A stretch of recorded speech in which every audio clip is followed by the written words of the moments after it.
헨리 블랙카비 목사님은 얼마 전에 돌아가셨는데요. 이분이 쓴 하나님을 경험하는 삶이라고 하는 이 책은 전 세계적으로 400만 부 이상 팔린 베스트셀러가 됐습니다. 하나님을 경험하는 삶. 여러분, 우리가 하나님을 경험한다는 것을 다른 말로 해서 간증이 있는 삶이다라고 할 수 있죠. 우리의 신앙생활이라고 하는 것은 이렇게 하나님을 경험하는 삶입니다. 근데 이 하나님을 경험한다는 것은 순종하는 가운데 이루어지는 것이죠. 근데 순종이라고 하는 것은요, 값비싼 대가를 치르게 되는 것입니다. 그러지 않고서는 하나님의 뜻을 알 수도 없고 행할 수도 없습니다. 그런데 많은 사람들이 바로 이러한 대가를 지불하려고 하지 않기 때문에 하나님의 뜻이 그를 통해서 이루어지는 것을 경험할 수 있는 기회를 놓치고 만다는 것입니다. 반면에 그 대가를 지불하기로 하고 그래서 주님을 따르는 그런 사람들은 그들의 삶 속에서 하나님이 임재하시는 것과 그들을 통해서 역사하시는 하나님의 능력을 경험하게 된다고 합니다. 자, 그러면서 이 책에서 얘기하고 있는 한 사람이 바로 바울 사도입니다. 오늘 주보에도 그 내용을 좀 실었습니다만 바울, 전에는 사울이라고 하는 박해자였죠. 이 바울 사도는 예루살렘의 기존 종교계에 있어서 아주 기대를 받고 있는, 인정받고 있는 사람이었습니다. 왜냐하면 그는 예수 믿는 사람들을 찾아내서 그들에게 결박하여 형벌하며 심지어는 죽이기까지 하는데 앞장을 섰던 사람이었기 때문입니다. 그래서 예루살렘 교회 지도자들 입장에서 보면은 예수 믿는 사람들을 가장 핍박하는 데 앞장선 이 바울이라고, 사울이라고 하는 사람은 자기들 볼 때에 너무나 귀한 보배와 같은 존재로 여겨졌겠죠. 참 잘한다, 뭐 그렇게 했겠죠. 그런데 이 바울이 오늘 본문에 나오는 내용입니다만은 다메섹이라는 곳으로 가게 되었을 때 주님을 만나게 됐습니다. 부활하신 주님, 살아계신 주님을 만난 것입니다. 그리고 또한 주님으로부터 그를 이방인에게로 보내기 위해 선택했다라는 말을 듣게 됩니다. 그러자 그는 그 가던 길에서 완전히 방향을 바꾸게 되지요. 박해자에서 증인으로 살아가게 되죠. 근데 그것은 엄청난 대가를 지불하는 것임을 그가 알면서 그렇게 했다는 것입니다. 왜냐하면 자기가 그동안 예수 믿는 사람들을 어떻게 핍박했었는지 자기가 그렇게 했기 때문에 너무나 잘 알죠. 그래서 이렇게 예수 믿는 것 전하게 되면 자기는 동일한 그런 고난을 받을 뿐만 아니라 더 심한 고난을 받을 수 있다는 것을 충분히 그는 알고 있습니다. 그래서 매맞고 투옥되고 또는 심한 고통을 겪어야 했는데 그런데 그는 그 길로 가기로 작정을 했죠. 그러면서 그는 이전에 경험하지 못했던 하나님의 그 놀라운 은혜, 자기의 삶 가운데 함께 해주시고 동행하시는, 지켜 보호해 주시는 그 은혜들을 경험을 하게 되죠. 우리 다음 주일 보는 본문의 말씀 또한 위기 속에서 하나님께서 그를 보호해 주시는 내용인데요. 어쨌든 바울은 이렇게 좀 값비싼 대가를 지불하며 순종하지만 그로 인하여서 그보다 더 엄청난 하나님의 선한 도우심의 손길을 경험하게 되지요. 자, 오늘 본문의 말씀은 지난 시간에 이어지는 말씀이 되겠는데요. 예루살렘으로 온 바울이 성전에서 군중들에게 붙잡히게 되었죠. 왜냐하면 이 군중들이 바울에 대한 잘못된, 즉 요즘 말로 해서 가짜 뉴스, 그것을 들었기 때문입니다. 이 바울이라는 사람은 이방 지역을 아주 그냥 쏘다니면서 우리 민족인 유대인들을 폄하하고 율법과 성전을 무시하는 그런 얘기를 했다라고 하는 이런 잘못된 뉴스를 들었는데 그게 사실인 줄로 알고 그래서 이 바울을 보는 순간 흥분해서 붙잡고 성전 밖으로 데리고 나와 죽이려고 하는 그런 상황이 벌어졌죠. 이런 위급한 상황에서 긴급 출동한 사람이 누구였다고요? 로마 군대의 천부장이었다는 거죠. 그래서 천부장이 급히 바울을 그들로부터 격리를 해놓고 그리고 그를 죽여야 된다 아우성치는 이 사람들로부터 그를 보호하기 위해서 어쩔 수 없이 영내로 데리고 가자, 영내로 호송하자 하면서 이제 바울을 결박해서 영내로 가는 그런 과정입니다. 가는데 층대를 올라가서, 계단 층계를 올라가서 이제 들어가게 될 텐데, 이 층계를 가는 순간 바울이 천부장에게 나한테 이 사람들에게 말할 수 있는 기회를 줄 수 있겠느냐 허락을 받고 얘기를 하게 됩니다. 자기가 아마도 그랬을 것 같아요. 층계를 딱 올라가면서 보니까 많은 무리들이 뒤따르고 있는데 소요를 일으키면서 뒤따르는 사람들이죠. 근데 딱 그들을 보면서 층계 위에 자기가 좀 위에 있으니까 이 자리에서 이 사람들에게 복음을 전하면 딱 좋겠다. 아마 그런 생각을 한 것 같습니다. 여러분, 바울이 지금 자기 목숨이 위태로운 가운데 있음에도 불구하고 그의 생각은 온통 어떻게 하면 이 사람들에게 주님을 전하고 복음을 전할까, 그 간절함으로 사무쳐 있었기 때문에 바로 그 순간 여기서 복음 전하면 좋겠다 해서 허락을 받고 복음을 전하게 된 것입니다. 자, 그런데 그가 지금 하는 말은 뭐냐면 자기의 인생 스토리라고 할 수 있는 신앙 간증이 되는데 크게 한 3가지 면을 얘기를 합니다. 오늘 본문의 말씀은 우리가 편의상 뒷부분만 읽었습니다만 앞부분부터 같이 이어져 나오는 말씀이기 때문에 나중에 보면 여러분들 기회 되면 같이 읽어보시면 좋겠습니다. 먼저 그는 자기의 얘기를 하면서 3절, 4절 말씀입니다. 한마디로 내가 예수 그리스도를 만나기 전에 어떤 사람이었느냐, 전에는 내가 어떤 사람이었느냐, 이제 그 얘기를 하는 것입니다. 자, 먼저 나는 유대인으로서 길리기아 다소라고 하는 그 성에서 태어났지만 그러나 이 성 예루살렘에서 자란, 그러니까 그야말로 예루살렘에 너무나 익숙한, 여기서 교육받고 여기서 신앙생활로 이 성전을 섬겼던 그런 사람이라는 거죠. 더군다나 가말리엘의 문화에서 우리 조상들의 율법의 엄한 교훈을 받았고, 당시에 유대교는 크게 이 2 학파가 주류를 이루고 있었는데요. 샴마이 학파와 힐렐 학파가 있었고, 그 중에 더 대중들에게서 인기가 있고 존경을 받았던 것은 힐렐 학파였고, 힐렐 학파의 수장이 누구냐면 가말리엘이었습니다. 그래서 당시 유대교의 최고 랍비요, 최고의 선생으로 꼽히던 사람이 가말리엘이었습니다. 그 가말리엘의 문화에서 교육을 받았다는 것은 누구보다도 정통 율법의 교육을 받은 사람이고 누구보다도 하나님께 대한 열심을 가진 바리새인이다라는 뜻이거든요. 바울이 바로 자기를 그렇게 얘기를 하고 있습니다. 내가 바로 그렇게 하나님께 대해서 열심을 가졌던 정통파 유대인이라는 걸 말하는 거죠. 얼마나 내가 하나님께서 열심이었으면 내가 이 또 예수 믿는 사람들을 박해하고 그들을 죽이기까지 하는데 또 남녀를 결박하여서 옥에 넘기는데 앞장섰던 사람이었다는 것입니다. 내가 전에는 이런 사람이었다는 거죠. 자, 그런데 5절 말씀 이어서 하는 말이 대제사장들, 장로들로부터 공문을 받아가지고 예루살렘으로부터도 한참 떨어져 있는 다마스커스, 다메섹이라는 걸, 거기도 예수 믿는 사람들이 있다고 하는 소식을 그들을 잡아가두기 위해서 달려가고 있었다는 것입니다. 그럴 때 그에게 무슨 일이 일어났는가? 6절에서 8절까지의 말씀인데 호련히 하늘로부터 큰 빛을 만나게 된, 그 빛이 나를 둘러싸는 것입니다. 그리고 빛 가운데서 나는 소리가 있었는데 사울아 사울아 네가 왜 나를 박해하느냐. 깜짝 놀라는 것이죠. 그래서 묻죠. 아니 주님, 당신은 누굽니까? 했겠죠. 주님 누구십니까? 그럴 때 그분의 대답이 뭡니까? 나는 네가 박해하는 나사렛 예수라. 자기는 예수는 하나님의 저주를 받아 십자가에서 죽고 끝났다고 생각을 했는데, 아니 그분이 지금 부활하시고 살아계신 하나님의 아들이라는 말이 맞는 말인 것, 틀림없는 사실인 것이죠. 그걸 자기가 지금 여기서 목격을 하게 된 거죠. 보고 듣게 된 것이죠.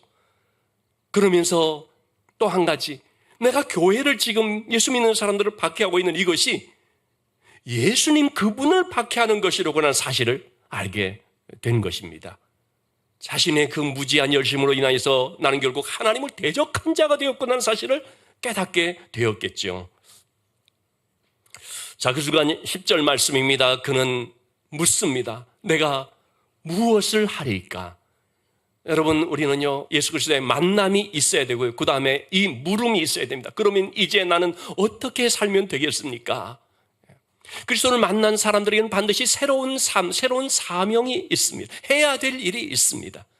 그때 주님이 주신 말씀이 뭐냐면 다메섹이라는 곳으로 가면 거기서 그 일에 대해 너에게 얘기해 줄 사람이 있을 것이다. 그리고 다음 해석으로 들어갔는데요. 12절에서 15절의 말씀입니다. 거기에는 경건한 아나니아라고 하는 사람이 있어서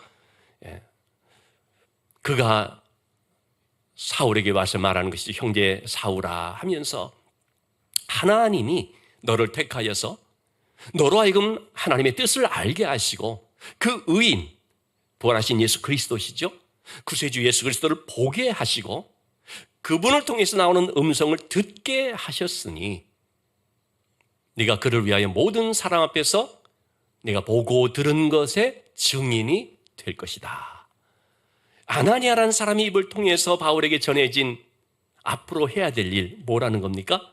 너는 보고 들은 것에 대한 증인이 된다라는 말이었습니다. 한마디로 박해자에서 증인의 삶으로 바뀌어질 것을 말하는 것입니다. 바울은 지금 내가 어떻게 주님을 만났는지 그리고 그분을 통해 들은 말이 뭔지 지금 얘기를 하고 있는 것이죠. 내가 그렇게 핍박하였던 그분은 살아계신 하나님의 아들, 우리의 구세주신 예수 그리스도시고 그분이 나를 찾아오셨고 그분이 나를 만나 주셨고 그분이 나에게 새로운 사명을 주셨는데 그것은 바로 증인이 된다는 말씀이다 라고 얘기를 하는 것입니다.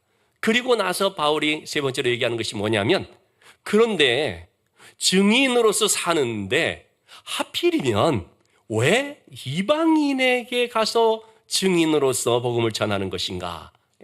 왜 이방인들에게 복음 전하는 종이 되었나? 이제 그 얘기를 하는 거죠. 17절, 18절의 말씀입니다. 다메섹에서부터 이제 예루살렘으로 돌아와서 예루살렘 성전에서 기도 생활을 하고 있었는데 그 가운데 아주 황홀한 영적 체험, 환상을 보게 된 것이죠. 항상 기도할 때마다 환상 중에 하나님께서 말씀하시는 것을 경험하게 되었는데요. 그때 주님께서 하신 말씀이 뭐냐면 속히 예루살렘에서 나가라라고 하는 것입니다. 바울의 입장에서 볼 때는 바울은요 누구보다 자기 동족을 사랑합니다. 우리 민족이 먼저 구원을 받아야 되고 우리 민족이 예수 잘 믿어야 되는데 우리 민족이 이래서 복 받아야 되는데 이 마음이 바울은 굉장히 크거든요. 우리가 로마서 12장 같은 13장 같은 데를 보면은 바울의 그 자기 동족에 대한 그 간절한 마음이 나와 있죠. 그렇기 때문에 그는요 예루살렘에 거주하면서 머물면서 우리 민족에게 내가 복음을 전하면서 내가 그리스도의 증인이 되어야 되겠다 그런 생각을 가지고 있는 거거든요. 그런데 주님의 뜻은 그게 아니었던 것입니다. 여기서 나가라는 것입니다. 왜 나가라고 하느냐? 이 유대 백성들은 네가 나에 대해서 증언하는 그 말을 듣지 않을 것이다. 예수님께서는 아시는 거거든요.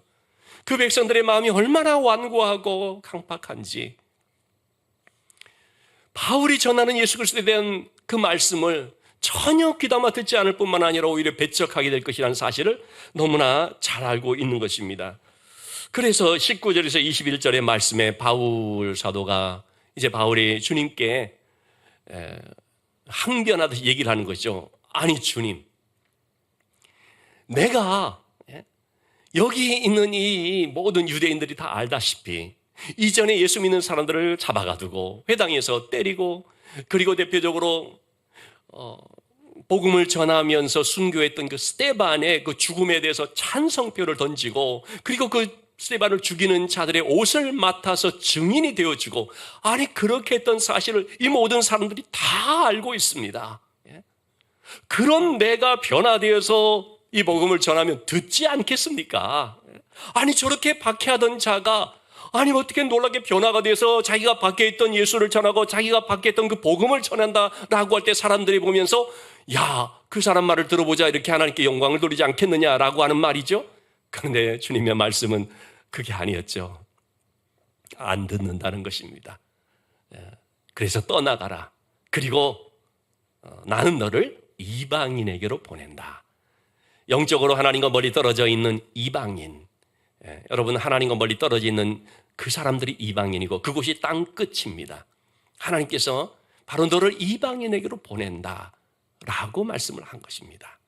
자, 정리하자면 바울은 자기의 이 간증을 통해서 내가 어떤 사람이었나 그리고 내가 어떻게 예수 그리스도를 만나게 되었는지 그리고 내가 어떻게 사명을 받게 되었는지, 이방인으로서 이방인에게로 보냄을 받은 종이라고 하는 이 사명을 받게 되었는지, 이 세 가지를 지금 딱 얘기를 한 것입니다. 바울은요, 자기 민족인 유대인들이 전통을 따라서 하나님을 섬기는 것이 아니라 예수 그리스도를 온전히 영접하여서 참된 하나님께 예배하는 백성이 돼서 그래서 복된 민족이 되기를 간절히 원하는 마음을 갖고 있거든요.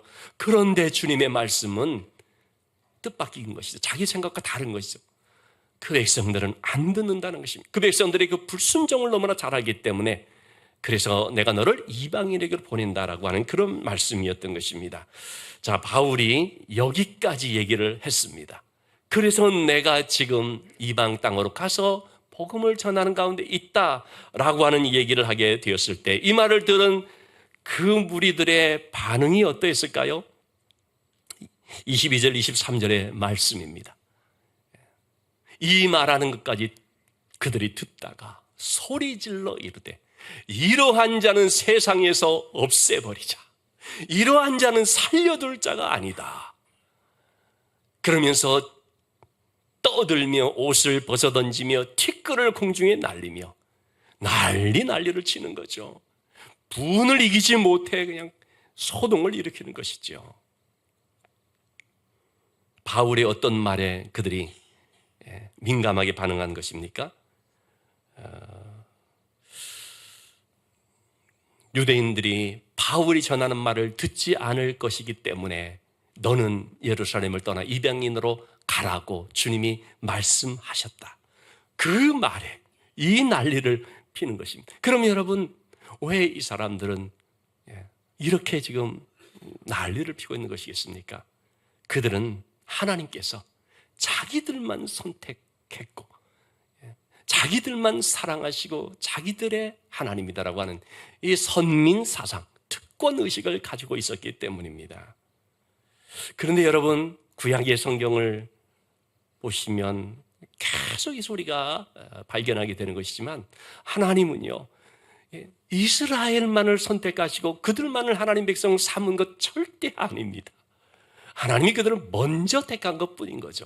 먼저 택한 이유는 뭡니까? 가서 전하라고, 온 민족으로 살아계신 하나님을 전하라고. 그것이 바로 제사장 나라라는 사명이거든요. 그런데 이 백성들은 오해하고 착각하고 자기 그 편견에 사로잡혀서 하나님 우리만 선택했다. 구약의 많은 제사장이 선지자들이 누차 얘기를 했거든요. 하나님은 모든 이 열방의 모든 나라를 구원하시기를 원하시고 이방인들이 주의 전으로 온다. 자, 우리 창세기 12장 3절의 말씀 보면 하나님께서 아브라함을 선택하신대.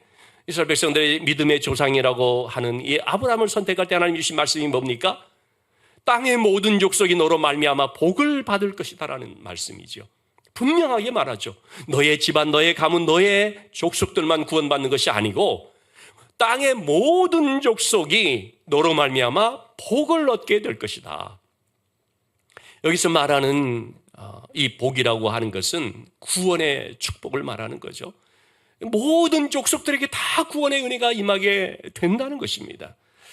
또한 이사야서 56장 7절 말씀에 보면 내가 곧 그들을 나의 성산으로 인도하여, 여기서 말하는 그들이라는 것은 이방인들을 말하는 거거든요. 앞에 있는 그 말씀들을 살펴보면 이방인들을 말하거든요. 그들을 나의 성산, 즉 나의 성전으로 인도한다는 것입니다. 그래서 이 성전이 유대인들만의 집합소가 아니고요. 이 성전은 만민이 기도하는 집이라 모든 열방의 족속들이, 만민이라고 하는 만 백성 아닙니까? 모든 민족들이 와서 다 기도하는 집이 될 것이다라고 지금 말씀하고 있거든요. 그런데도 이 백성들은 그런 말씀에 귀를 닫는 것입니다. 아니야, 하나님 그럴 리가 없어. 하나님은 우리만의 하나님이고 성전은 우리들만의 성전이고 이방인들은 하나님과 관계없는 자들이고 지옥의 불쏘시개가 될 자들이다.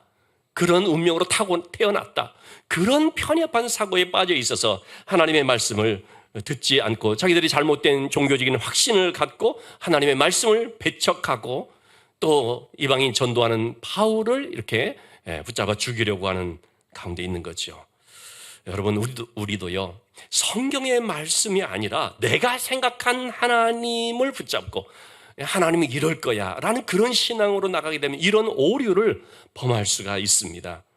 그렇게 되면 말씀을 배척해버리고요, 그냥 자기가 생각한 하나님을 붙잡게 되는 거죠. 내가 원하는 믿음을 갖게 된다는 것입니다. 이런 얘기 들어보셨을 것입니다. 하루도 술을 마시지 않으면 입안에 가시가 돋는다라고 하는 술꾼. 그에게 그의 은사가 참 그를 걱정해서 책을 하나 주면서 이거 꼭 좀 읽어봐라라고 했다는 거죠. 밤새도록 그 책을 심취해서 읽었습니다. 그 책은 술의 해로움에 대해서, 술이 얼마나 우리 몸에 독소가 되는 것인지 잘 설명된 책이라는 것입니다. 그러자 이 술꾼이 그걸 보고 깊이 깨닫고 굳게 결심을 하기를, 내가 끊어야 되겠다. 내가 안 끊으면 내가 사람도 아니지. 뭘 끊었어요? 책을 끊었습니다.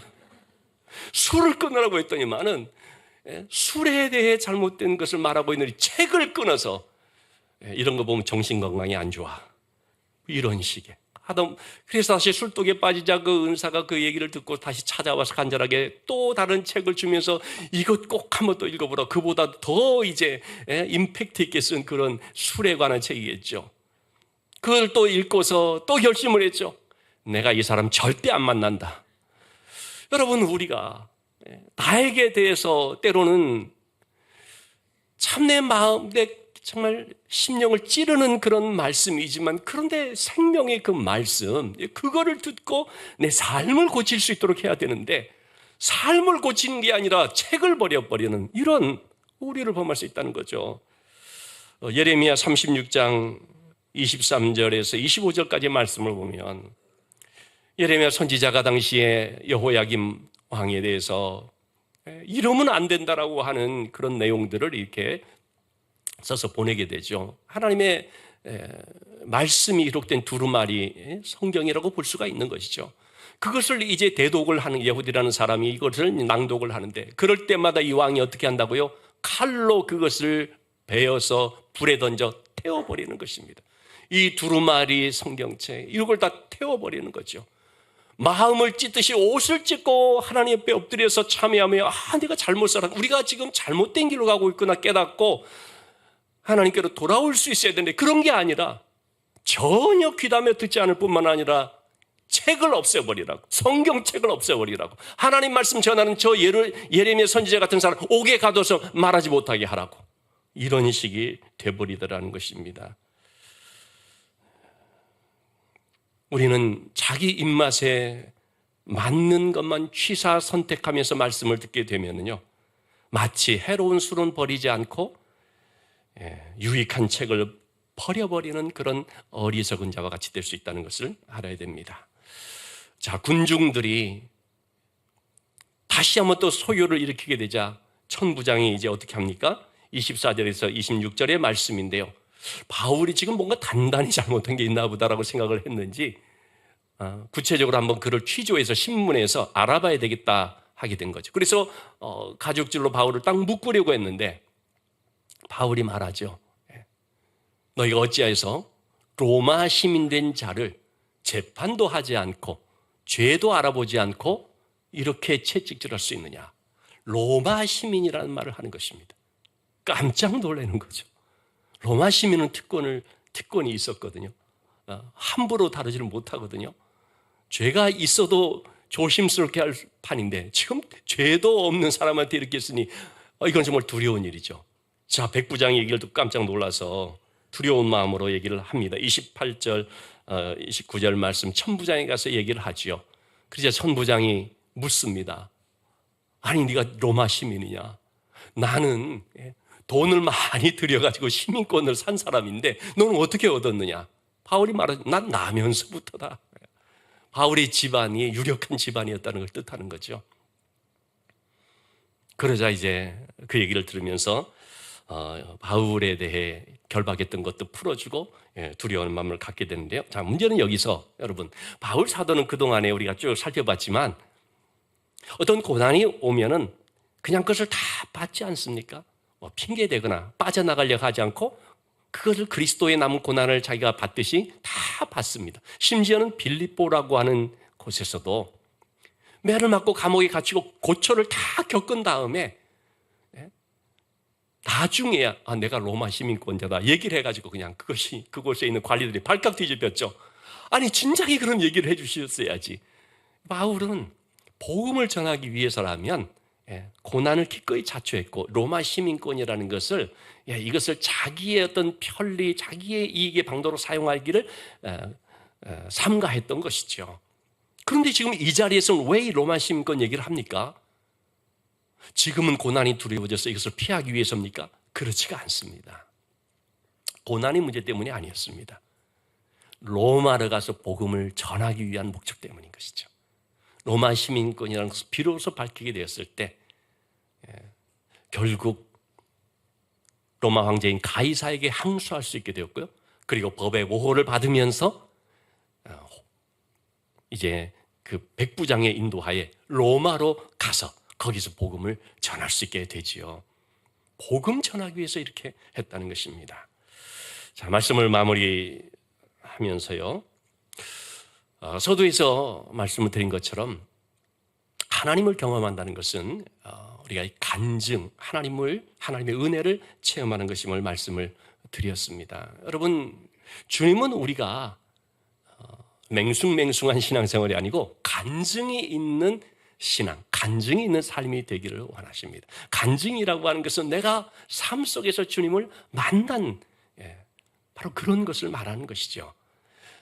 지난주에 며칠 전 우리 새가족 등록 신방을 하면서 그 집사님 얘기를 좀 들었는데 너무나 큰 물질을 잃어서 엄청난 그런 물질을 잃어서 그야말로 절망에 빠진 어떤 그런 상황이 되었는데 거기에서 그냥 옆에 교회가 있어서 교회를 찾아갔다는 것입니다. 교회에 대해서 몰라서 예배도 다 끝나고 시간도 잘 몰라서 끝나고 처음에 갔다고 말씀을 하셨습니다. 그래서 기도를 해주는데 눈물이 쏟아지면서 며칠을 눈물을 흘리면서 참 그런 가운데 하나님이 치유해 주시고 평안함을 얻고 이제 새롭게 되어진 말씀을 좀 하는 걸 들었습니다. 여러분, 이처럼 우리가 간증이 있는 삶이 참 귀한데요. 간증이라는 것은 주님이 성경 속에만 있는 분이 아니고 이론적으로만 우리가 추상적으로 관념적으로 생각하는 그런 분이 아니고 실제 내 삶 속에서 나와 함께 하시고 나와 동행하시는 분인 것을 경험하는 것을 말하죠. 간증이 있는 삶이 될 때 그걸 통해서 우리가 나도 유익하지만 다른 사람에게 또 유익을 줄 수가 있고 살아계신 하나님을 전할 수가 있죠. 미국에 있는 한인 교회 같은데요. 그 교회에서 일주일에 하루씩 금식하면서 그래서 그 금식한 것 한 끼 5달러씩 구제 헌금으로 하기로 했다는 것입니다. 그래서 처음에는 몇 분이 시작하다가 나중에 전 교인들이 동참하게 됐는데 그러면서 그 교회에 간증이 쏟아졌다는 것입니다.